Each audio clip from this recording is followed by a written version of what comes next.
குருவோட நட்சத்திரமாக இருந்துச்சுன்னா இழுபறி நிலையை அப்படியே 3 வருஷம் 4 வருஷம் 5 வருஷம் 6 வருஷம் இப்படி கொண்டாந்து இழுத்துட்டுருவாங்க. இழுபறி நிலையாக இருக்கும். பெருசாக அவங்க வேலையை முடிக்க முடியாது. அதே வந்து சனி தசையாக இருக்குது அப்படின்னா இவங்க என்ன பண்ணுவோம், இப்போ உதாரணமாக சனி தசையாக இருந்தால் பழைய வீடு கட்டின வீடு வாங்கிக்கலாம், கட்டின வீடு வாங்கிக்கலாம். இதே வந்து புதன் தசையாக இருக்குது அப்படின்னா இவங்க அப்பார்ட்மெண்ட்டு ரொம்ப லேசி, ரொம்ப எதார்த்தமாக இப்போ இந்த நேரத்தில் நான் வந்து இதுதான், இப்போ எனக்கு கட்டின வீடு இருக்கா, பழைய வீடு இருக்கா, இல்லை இந்த அப்பார்ட்மெண்ட் இருக்கா, இப்படி ஒரு விஷயத்த ஈஸியாக எடுத்துக்குவாங்க. இதுக்கு போய் கஷ்டப்பட்டு நின்று அதை பண்ணி இதை பண்ணி எது இங்கே வீடு கட்டி முடிகிறது 2 வருஷம் ஆகும். ஆனால் பார்த்தீங்கன்னா 2 வருஷத்துக்கு முன்னாடியே பணத்தை கொடுத்துருப்பாங்க. இது என்னாலலாம் ஒத்து வராது, இதெல்லாம் வேண்டாம் அப்படின்னு இப்படியே இவங்க என்ன பண்ணுவாங்க, இவங்க தன்னை வந்து புதன் வந்து எப்பயுமே வந்து இந்த புதன் தசை வந்து ரொம்ப ஆச்சரியமாக இருக்கும்.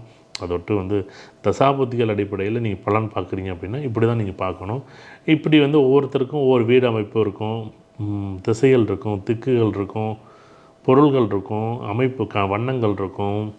நிறைய பேர் வந்து இப்படி தான் இருக்கணும், அப்படி தான் இருக்கணும் அப்படின்னு சொல்லி வாசலில் நிறைய பேர் ஒதுக்குறீங்க. அப்படியெல்லாம் ஒதுக்காதீங்க. தயவுசெய்து ஏஎல்பி லக்கணத்துக்கு உங்களுக்கு லக்கணம் எப்படி இருக்கோ அதுக்கு தகுந்த மாதிரி தான் உங்களுடைய அமைப்பை நீங்கள் பயன்படுத்திக்கணும். இல்லை எனக்கு மேற்கு பார்த்த திசை தான் வேணும், இல்லை கிழக்கு பார்த்தது வேண்டாம் அப்படின்னு சொல்லாதீங்க.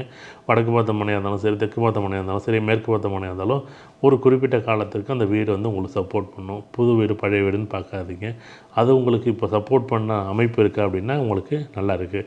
இப்போ சனி தசை நடக்குது, பழைய வீடு தான் வரும், நான் வாங்க மாட்டேன் அப்படின்னு சொன்னால் எப்படி இருக்கும்? அந்த மாதிரி தான் இந்த நிகழ்வு.